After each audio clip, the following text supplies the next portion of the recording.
को लेकर, जस्टिस की बात कर रहा हूँ, अब राष्ट्रपति प्रधानमंत्री से चर्चाएं चल रही कि महाभियोग आएगा पार्लियामेंट के अंदर, क्या होगा फिर? नहीं, महाभियोग में होने से कुछ नहीं होगा। मैं ये कह रहा हूँ कि महाअभियोग चला के या वॉलंटरी रिटायरमेंट लेके, अभी हमारे देश में बहुत सारे जजेस के ऊपर करप्शन के इल्ज़ाम लग रहे हैं सीरीज़ में, और बहुत सारे ट्रांसफ़र भी हो रहे हैं।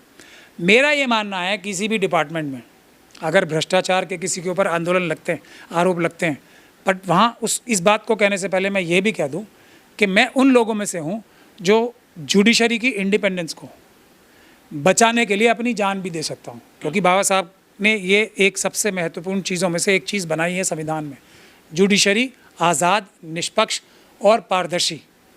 तो तब भी मैं ये बात कह रहा हूँ, इसके बाद अगर कोई भी जज करप्शन के इल्ज़ाम भी लगते हैं तो उसकी निष्पक्ष रूप से पूरी जांच होनी चाहिए, उसको पूरा मौका मिलना चाहिए बरी होने का। लेकिन अगर वो सज़ा, दोषी पाया जाए तो उसको आम नागरिकों से भी ज़्यादा बड़ी सज़ा मिलनी चाहिए, क्योंकि जजेस की प्रोटेक्शन भी इतनी होती है।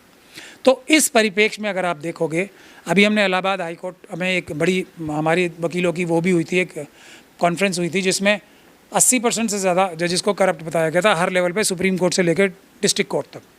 तो वहाँ भी यही फैसला हुआ था कि भाई ये डिस्कशन हुई थी कि ये ट्रांसफ़र और महाभियोग करके फ़र्क क्या पड़ रहा है किसी को।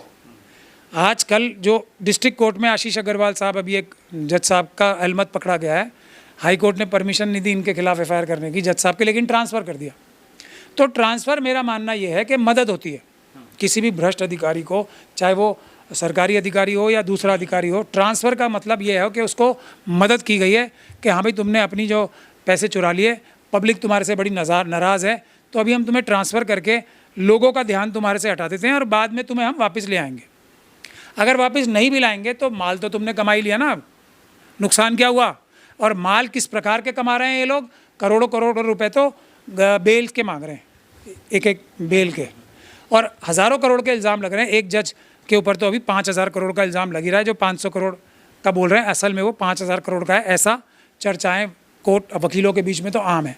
तो अब बात यह है कि जिस व्यक्ति ने करोड़ों रुपए जज के रूप में कमा लिए हैं और वो पकड़ा गया है, जिसको सुप्रीम कोर्ट द्वारा गठित कमेटी ने भी, तो उसको अगर वो सच में दोषी है तो ये तो उसकी मदद नहीं हुई कि तुम पे महाअभियोग होगा, तुम जज नहीं रहोगे, उसके बाद तुम्हारे पास 50 एवेन्यू है, तुम बिजनेस करो, वकीली बन जाओ, इंटरनेशनल आर्बिट्रेशन करो, 50 चीज़ें करो, तो और ये जो सब पैसे कमाएं ये वापस ना लो। तो मेरा मानना ये है, ट्रांसफ़र हो वो गलत है, सिर्फ ट्रांसफ़र होना गलत है, और सिर्फ महाअभियोग होकर जज को हटाना या उसका इस्तीफ़ा लेना भी गलत है। ये उसकी मदद ही है भ्रष्ट जज की, क्योंकि जो पैसा चुराया है वो तो चुरा लिया, आगे नहीं कर पाओगे, इतनी भर तो सज़ा है। तो मेरा कहना ये है कि महाअभियोग तो हो या ना हो, इसके ऊपर एफआईआर होनी चाहिए, निष्पक्ष जांच होनी चाहिए, तब वो भरी तो भरी, और अगर दोषी हैं तो सारा पैसा रिकवर होना चाहिए, और उन लोगों को पकड़ना चाहिए जो इस पैसे को कमवाने में जज साहब की मदद की है। उसमें से वकील हों, सीनियर एडवोकेट्स हों, फेस वैल्यू वाले वकील हों या कोई भी हों, या उनके जो साथ काम करने वाले जो अलमत हों, कोर्ट स्टाफ हो, या उनके जो मिडिल मैन है वो कोई भी हो, उनको सबको डिटेल्ड इन्वेस्टिगेशन करके पकड़ना चाहिए, और भ्रष्टाचार के जहर को कम से कम जुडिशरी से तो निकालना ही चाहिए। मेन स्ट्रीम मीडिया में यही चल रहा है कि अगर विपक्ष साथ दे देता संसद में तो ये जो जस्टिस वर्मा को लेकर मामले हैं सब असलियत सामने आ जाएगा। क्या ये सही बात है? नहीं, विपक्ष तो साथ देगा ही, क्यों नहीं देगा? वो तब सच, लेकिन सच कुछ सामने नहीं आएगा। कुछ नहीं आएगा सच सामने।